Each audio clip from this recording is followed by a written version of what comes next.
We're back with the Screen Team, being joined again by Sue. Sue and I had a good time reviewing my cousin Vinny, and now, Sue, we're kind of switching things up a little bit. We went with the funny comedy first, and now we're going serious drama with this next one, Last of the Mohicans. And Last of the Mohicans is a movie that came out, I think, what was it, 92? 92. Look at that. It was a remake of a film that came out in the 50s, I think. Well, actually, I think it was 30s because it was Errol Flynn. But I could be wrong. Goodness gracious. I could be wrong on the date. All right, but both of these stories are based on a book, correct? Right. And who wrote the book? James Fenimore Cooper, and it is written in the early 1800s, 1830s, 1840s. And I'm sorry I don't have the exact dates, but that's all right. Did you read the book? No, I did not read it all the way through. And it was one of those that was required reading in school. Uh-oh. I just couldn't make my way through it. I like a little more or less formal flow in what I'm reading, and it just didn't grab me that way. Yeah. But what about this movie? Did this movie grab you? The movie was not my favorite, but I think I was judging it based on the book and not necessarily based on the movie itself. I have to say the movie is a good movie. It's got beautiful scenery. The shots are fantastic. The scenes, the acting. Day-Lewis gets into Daniel Day. Daniel Day-Lewis gets into the role so much that he trained in combat with people, with army people, so he'd know hand-to-hand combat. He also lived in the wilderness for a while, so he could get into this. And I was thinking, well, I'm dedicated, but I'm not sure I'm that dedicated. You wouldn't do that? I don't think so, no. Now, I'd live in a library for months on end, and I do. So if there's ever a movie about a librarian, Sue, you need to cast Sue for that part for sure. So we got great cinematography, great acting in this film. Daniel Day-Lewis, Madeline Stowe is in this movie as well. She does a great performance as well. What was it about this film that didn't quite fit with you? I think I don't mind drama. I don't mind seriousness. I guess I want something a little more in terms of the characters building their relationships, and I don't see that as much. I think there's an assumption that those relationships were already there. You have Hawkeye, you have Malagua, I'm not pronouncing it correctly. You have the backstory, and you got to understand that James Fenimore Cooper based this on a series of tales that he wrote of the Mohicans. It was part of the Last of the Mohicans. In fact, if you go in upstate New York, they have James Fenimore Cooper Country. Oh, wow. And my husband happens to be from this area. Really? So I have spent some time. I have been at Fort William Henry. Yeah. I have seen how that terrain looks and what it looks like, and I've been in the fort, and I've also visited Ticonderoga. All of those were, French and Indian War territories. So you would have thought that it would have captured me more because I knew about it. And maybe it's because I enjoyed reading the history about it as much as anything. Because it is a romantic tale for that time. Yeah. But it's not a romantic tale for me. But I don't want to discourage anyone from watching it because you loved it. Yeah, I loved it, but I could see why people wouldn't necessarily gravitate to this movie. It's slow.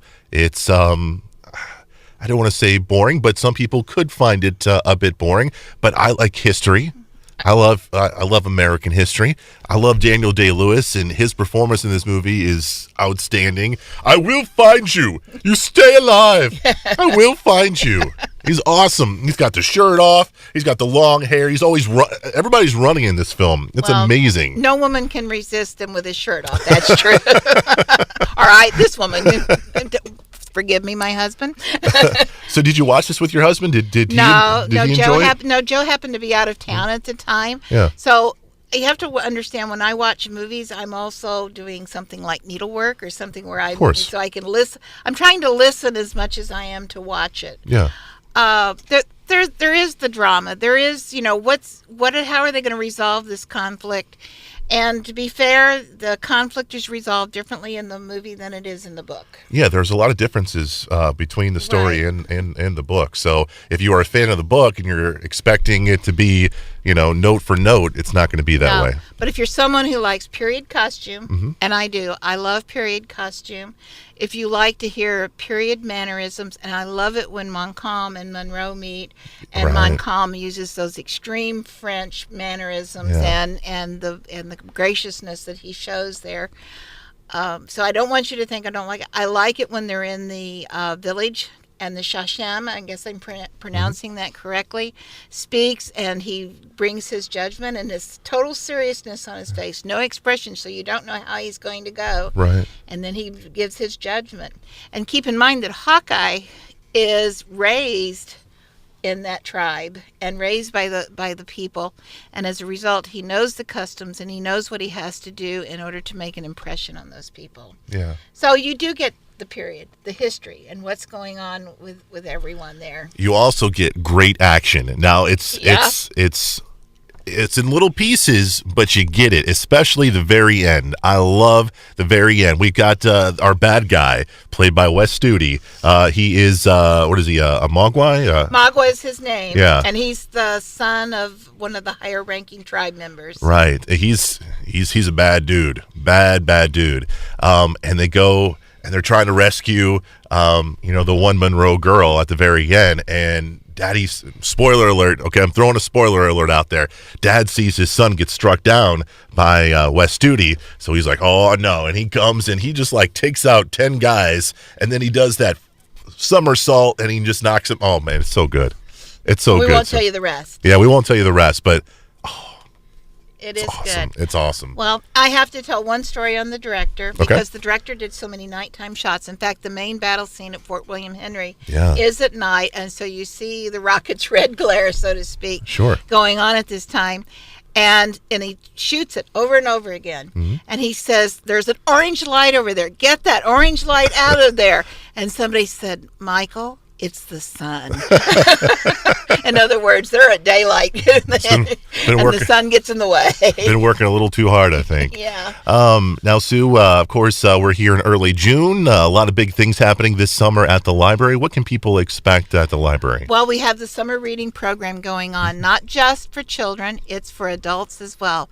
We have adult bingo, reading bingo, and what you can do is you win prizes based on how many squares you get. So we have things like if you're going to read a mystery, if you're going to read something in science fiction, if you go to a library event, you get a place punched, and then you can win. You're eligible for prizes. I think this is pretty going to be fun. Yeah, I would do it, but they won't let me because I work there. And then the other thing is we've got music on the lawn, and we have, and to culminate at the end of the summer, we have Black River Blues playing in September. Great band. Yeah, it is a great band. We've had them before, and they were very popular. And then we have other musical events coming up before that.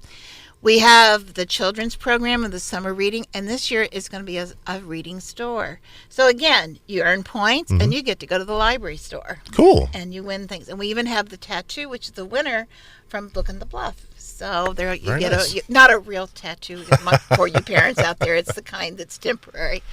And we have Ring and Strings. Mingo's coming back. Jenna Whitworth is going to be singing for one of our story times. I think we've got a good lineup. I think you guys do. Also, library's a great place to rent a movie.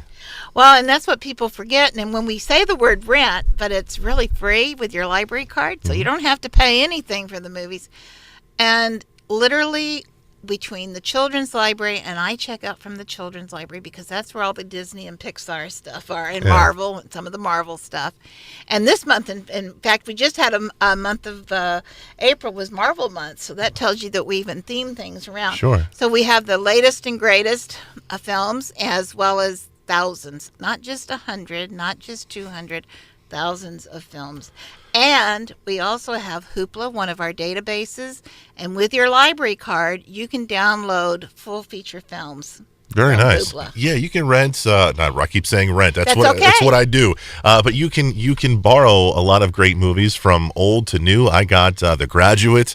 I also checked out Patton with George C. Scott. I even got an old TV show, Burns and Allen.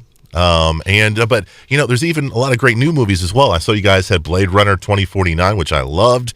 You guys have Moonlight, so you guys have a little bit of the new stuff, a little bit of the old stuff, so something for everybody. And then also the TV series. It's just incredible. You can check out full seasons. Everything from Longmire to Justified, Breaking Bad, Damages. Those are some of the older ones. Sure. And then we also have some of the newer things. And then we went it back and got older series like Newhart and so on like that. Yeah. So you've got broad choices of what you can get. And I think we're supposed to get the new Roseanne. I think we got the Roseanne the old Roseanne. Oh, cool. Yes. So we try to keep up with what's going on with the public. She's Sue. I'm Chris. Remember, you can find all of this at the Poplar Bluff Public Library. Coming up next, I'm going to be joined by Matt Whitworth, and we are going to review the movie Good Will Hunting. We'll do that next right here on the Screen Team.